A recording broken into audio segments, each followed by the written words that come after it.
All right, good morning, everybody, and happy Friday. I'm Jason Moss. I'm the marketing manager for Allied Communications, and welcome to Allied's 10-Minute Talks. As always, I'm here with Brian Doyle and John Reese. Good morning. Good morning, everyone. Fellas. And as you can see, we're joined by our very own Steffania Volto. She'll be joining us today. Thanks for joining us, Steffania. How you doing? Thanks for having me. Good morning, guys. Good morning, everybody. So today, for this week's topic, we're going to be discussing carrier services, and specifically, when customers come to us, they have a lot of questions about changing carrier services. So today, we're going to be talking about some common questions and what you can expect. So, John, I'm going to toss it off to you. Thanks, Jason. So, just to touch on a few questions that we always get, and more specifically, carrier services on your phone lines. One of the biggest questions we always get is, do I get to keep my number? Of course. It's your number. You get to keep it. There are a couple stipulations depending on what kind of carriers you're moving to, and where you're actually moving to, right? So, for example, if you have just plain old analog lines and you are, in Hartford, Connecticut, and you want to move down to Stamford, Connecticut, likely that you might not be able to keep those numbers if you stay with analog lines, depending on the carriers. You probably have to keep the carrier like in Hartford, and they'll forward those lines to, temporary, like just normal other lines that are given to you in your carrier in Stanford, little things like that. That's kind of a limitation of this staying with analog. Definitely want to touch on more different scenarios, but another one to touch on is like if you're going to be moving to SIP trunking, which is done over the internet. You'll be able to just port those lines over to any carrier, and you can keep those lines as is. You're not really limited to geographical location. That's just one of the simple questions that we have to answer all the time. It is your number. I know it was different in the past where you couldn't always keep it, but these days you're able to keep those numbers. Now, I want to send it over to Stefania so she can actually talk more about the porting process and kind of the different hurdles we have to jump through dealing with different carriers. Yep. So as John touched on, the number now is owned by your company, where in the past it wasn't, but new regulations have changed that. Also want to talk about timelines. So it takes about 10 days. I know that's a huge question that we do get asked. Yeah, 10 days is usually the 10 business days, 10 to 14 business days, depending on the carrier, right? Different carriers have different hurdles. I know, like, for instance, Comcast, usually pretty simple, right, Stefania? I have found them to be the most simple, yes. Yeah, and if I can add to that, the 10 days is also incumbent on your customer being a good customer, unlike me when I did my cutover, and making sure that you fill out your letter of authorization and provide proof of ownership of that phone number. Don't forget about that PIN, Brian. And the PIN. Oh, my God. Yes. So every carrier has a different, process. Like not every carrier has a PIN. As long as as long as you can present the correct bill and fill out the LOA exactly as it is on the bill, name, business, even if they misspell your name, put it on there exactly as you see it. I have had a lot of customers come back to me and say, oh, well, you have our name wrong, but if it's on the bill that way, it needs to be that way. So I know some people try to change the letters of authorization around, but there is a reason for it. And, sometimes a losing carrier will give us a hard time.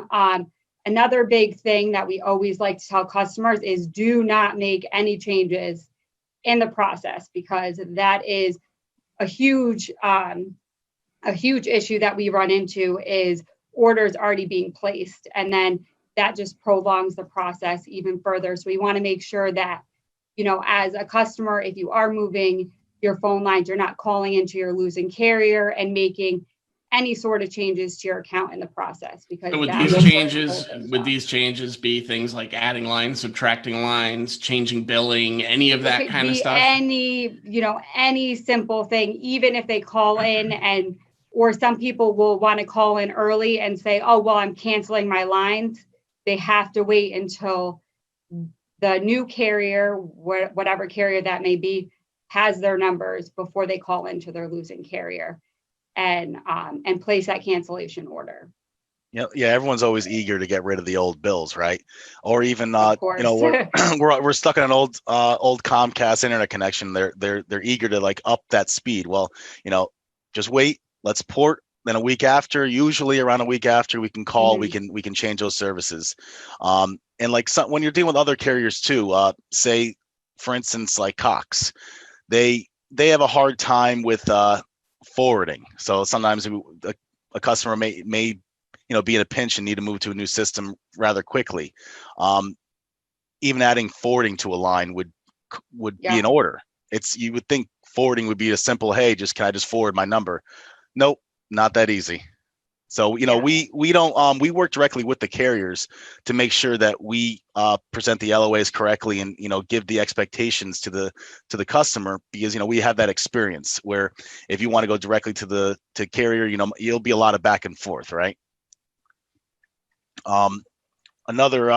Another thing to think about again when moving to SIP, like we spoke about geographical location.